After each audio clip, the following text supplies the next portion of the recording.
नमस्कार आपनको news room को स्वागत करुछि जेभली भाबे गोटे प्रकार राज्य रे शीत अनुभव होई सारिछि तथापि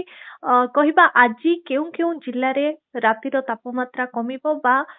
अधिक शीत अनुभूत हेबो। नमस्कार। हाँ, वर्तमान आम गोटे पिक शीत जो प्रथम एपिसोड स्टार्ट होती 15 नवेम्बर रु आम 20 रु नहीं लगुच जो 30 तारीख ये भितर आमर जो मिनिमम तापमात्रा सर्वनिम्न तापमात्रा कम रड़ार समस्त जिला ठंडार अनुभूत करेंगे किंतु जो आमर किछिटा जो वेजिटेशन पहाड़िया अंचल रहुची मत लगुच से अधिका तापमात्रा कमिबार संभावना रहुची जेमती कंधमाल रायगड़ा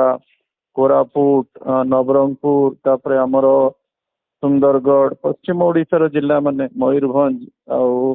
किछिटा केंद्रीय जिला जमी अनुगुल ये सब अंचल लगुच अधिका शीत पाइबार संभावना रहुची आउ सर्वनिम्न जो सर्वोच्च तापमात्रा भी मध्य किछिटा ह्रास रहिबो पश्चिम जिला मानकरे आउ घूर्णिबलयर जो प्रभाव लगुच 25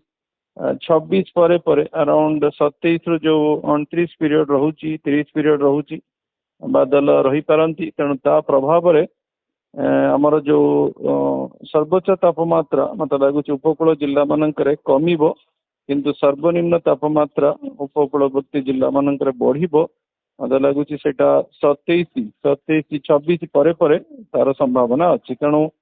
नेक्स्ट जो आपणकर 2 दिन आसूची मत लगुच ठंडा संपूर्ण ओडिशा रे रहिबो किंतु पश्चिम ओडिशा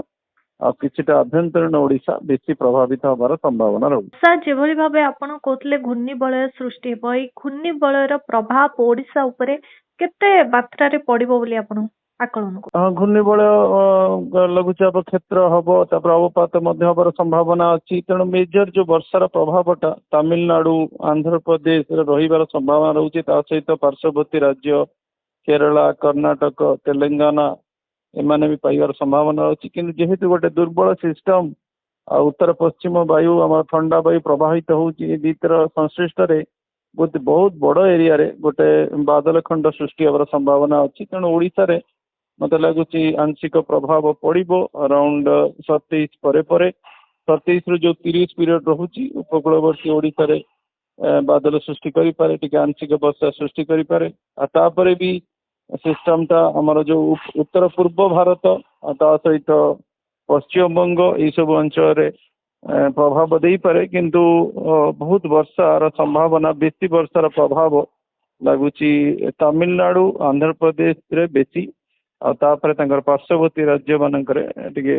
प्रभाव पड़ार संभावना अच्छी ओडिशा आधर आंशिक प्रभावित हो पारे तेणु से कहूँ जे